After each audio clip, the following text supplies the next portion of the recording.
Welcome back. In an ongoing saga that seems to be playing out like Terminator or The Matrix, with big tech platforms plotting to replace us all with robots, they've now set their sights on replacing social media influencers.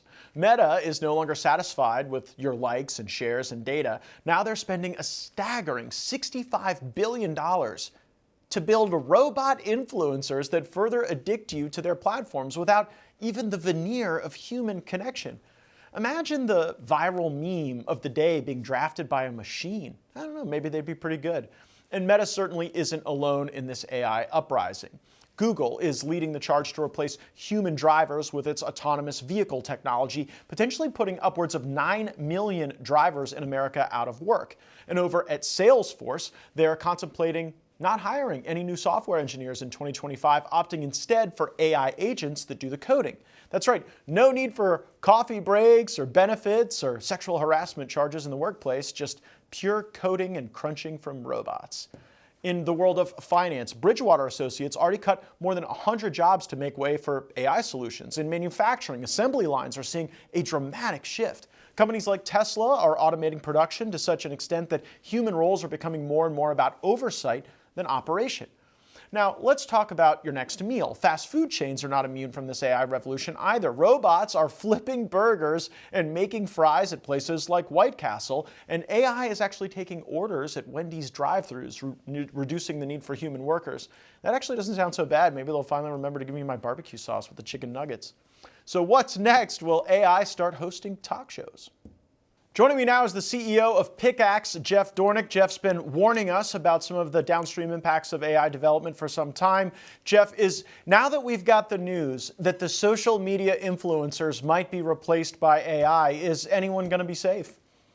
I don't think anybody will be safe. Now, again, it's going to be kind of a slow rollout. And, one of those things is that Meta just announced that they are investing $65 billion into developing their artificial intelligence, but also simultaneously, they're also rolling out these artificial intelligence generated influencers. And they're saying that it's going to be holding the same space as human influencers. But then what's to say that they're not going to eventually replace human influencers altogether? Because then they have all the control. They can have their own Overton window. They keep all their sponsors and advertisers safe, and then also on top of that, then they control the political narrative as well. So from that standpoint, it's definitely dangerous territory. We've seen the longshoremen and the folks in Hollywood use collective bargaining to try to push back against automation. Do we think that we'll see the social media influencers unite to keep the AI influencers off these platforms? I would hope so. The question is do these creators have enough influence and leverage in order to hold these companies accountable? Because like we always say, they are private companies. They can kind of do what they want from that standpoint. So I don't necessarily know if there's going to be the same kind of leverage that, let's say, the screenwriters had in Hollywood, where the studios were cutting out the screenwriters from the first draft and using AI, which was their biggest moneymaker. I don't know if I don't know if we have the same kind of leverage as the screenwriters in Hollywood. So I hope so, but it's also very concerning as well. One thing I know is they're going to be better than the real life influencers. They're definitely going to be better because once you get into the algorithm, the machine learning around what different types of people are attracted to, my feed is going to be full of Bobby Bowden images and holograms talking to me about fishing because I love Bobby Bowden and fishing. For other people, their image is going to be even concierge. Do you think this is going to change the nature of marketing? We've seen these influencers take such a prominent role in the marketing economy. Is that all going to robots? Yeah, I can almost guarantee you it's all going to go to robots, and because when you think about this, like literally think about this, Meta will have the power to basically set the agenda. They can control the propaganda. They can have these, let's say AI generated influencers actually push particular narratives that coincide with their advertisers, generate them more money, get more sales for the advertisers, and then also they're going to know exactly how to game the algorithms, how to play it to their advantage. So they know what makes people addictive. They know what keeps people on social media. They understand all of that. And so when you understand that Meta is actually diving really, really hard into this whole world, it's very concerning for our future. We already know how much influence they have over everyday people, but imagine if now they're using artificial intelligence, which eventually is going to become self-learning and actually know you better than you may know yourself. It's crazy when you actually dive into that. Do you think the government has a role in pushing back against this? And if so, how?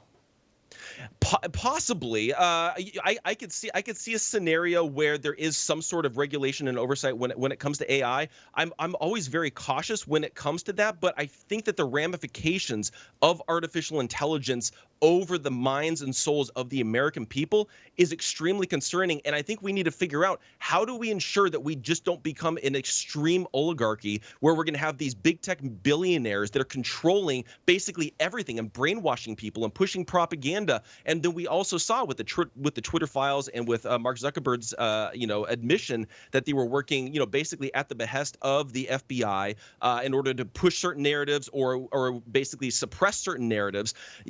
Think about that when you have AI. What's to say that, let's say after Trump's administration, let's hypothetically say a Democrat gets back into power, what's to say that Zuckerberg or any of these guys are not going to go back and work with them to censor, but now they have the power of AI to do that? There's no question they will. And I think that the thought that there would be so much tech power concentrated in one space that would be undisruptible is a little bit belied by our recent history, though. I mean, we thought nobody would be more powerful on the internet than Yahoo, and then Google dominates search thereafter, but then Google doesn't win the AI race. We believe, oh no, what do we do about OpenAI? They've launched this ChatGPT product, and now you're seeing even more evolutions where others are continuing to leapfrog. So you don't think this is something that we can just leave to the normal pace of innovation? Because frankly, Jeff, I don't know that we can stop it. Like, I don't believe in the fiat of government sufficiently to be able to vanquish an innovation that is relatively low cost to produce and and is absorbed at a high adoption rate. Yeah, no, I think that's a fair point for sure. I don't necessarily think that it's going to stop, because this train is already going. I don't foresee it stopping from that standpoint. But I think that what we can do is we can try to figure out different ways that we can actually create spaces for human beings, because I think that's where we're headed right now. Is basically all these platforms are going to be overrun and controlled by technology and artificial intelligence, and these platforms are using the AI to give themselves control, give themselves power, and give themselves money. So if we can have more alternatives that are putting humanity first and lifting up the human voice, I think that's the better. And maybe at least we could have a segment of the population that's not overrun and controlled by AI. I'm trying to imagine a bifurcated society where there's like the humans only bars and the humans only schools, and then you can go to the ones with the blended robots. Gosh, it sounds rather dystopian. Jeff Dornik, CEO of Pickaxe, thanks so much for joining me. Thank you.